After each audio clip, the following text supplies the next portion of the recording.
So sa naging laban nga po ng Pinay Tennis superstar na si Alex Ayala, kalaban si Amanda Anisoba, kung saan mga idol, ang tindi na naging laban ng dalawang babae. Palitan sila na malulupit na return. Bagamat sa first set mga boss, lumamang itong si Alex. Naipanalo nito ang first set sa score na 6-4. Bagamat pagdating naman sa second set mga boss, nakabawi naman itong si Anisoba sa Pinay. 6-4 din ang score. Pero hindi naging madali ang panalo ni Amanda kay Alex. Sulit talagang depensa ni Alex. Maganda lang talagang return ni Amanda. Kung saan mga idol, yun nga pagdating ng third set, matagumpay po nakuha ni Amanda Anisimova ang panalo. Talagang sulit ng ganti nito kay Alex. Kaya siya na mga idol ang papasok sa round 16 ng Cincinnati Open. Pero kodo sa ating pambato mga boss. Kahit natalo sa laban, pero lumalaban na malakas. Sa mga hindi po nakakala mga idol, rank number 10 din itong si Amanda.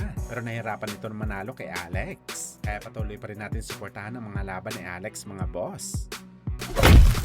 Samantala ang Vatican trainer na si Robert Garcia, tila banas na po sa kampo ni Naoya Inoue matapos sabihin ng Japanese Monster na kung hindi daw nila makalaban si Bam sa buwan ng February hanggang March, aakit na daw si Inoue ng division sa featherweight at kakalimutan na lang ang laban kay Bam. Bagamat ang sagot naman dito ni Robert mga boss, paano daw sila makikipag-usap sa kampo ni Inoue? Hindi naman daw sila nagpapadala ng kontrata para sa laban kay Bam. Alam naman daw ng kampo ni Inoue ang plano ni Bam. Nalalaban pa ito ng isang beses sa 118 pounds bago ito lumaban kay Inoue at willing daw talaga sila lumaban kay Inoue pero hindi naman daw nakikipag-usap ang Hapones sa kanila para i-negotiate na ang laban. Sila daw ang A-side mga idol. Sila daw dapat ang magbigay ng offer. Dagdag pa na Robert, kahit anong mangyari daw lalaban sila kay Inoue pero kukuha daw muna sila ng isang sulit na laban sa 118 pounds bago sila didiretso kay Inoue. Kaya nasa kampo na daw ng Japanese Monster kung lalaban ba talaga sila kay Bam. When Inoue is bringing up that he's not going to wait for Bam, that he's got too much and that he's going to move on,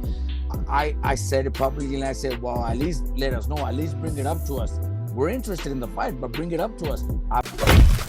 Sa kabilang banda naman mga idol, ang ating pambansang kamao Manny Pacquiao, sinugod ng mga tao sa Chicago matapos nito ihatid ang kanyang anak na si Queenie para sa kanyang pag-aaral sa college. Grabe mga idol, ang dami talaga nakakilala kay Manny Pacquiao. Ibang klase talagang kasikatan ng Pinoy legend. Parang sa Los Angeles lang din si Pacman, dinudumog ng mga kalahi ni Mayweather Jr. Magkaiba talaga si Floyd at Pacman. Si Floyd pinapalibutan ng kanyang mga bodyguard, habang ang ating pambansang kamao Manny Pacquiao pinapalibutan ng mga boxing fans.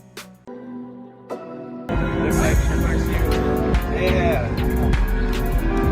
Hello. 2 seconds. 2 seconds. Nice to meet you.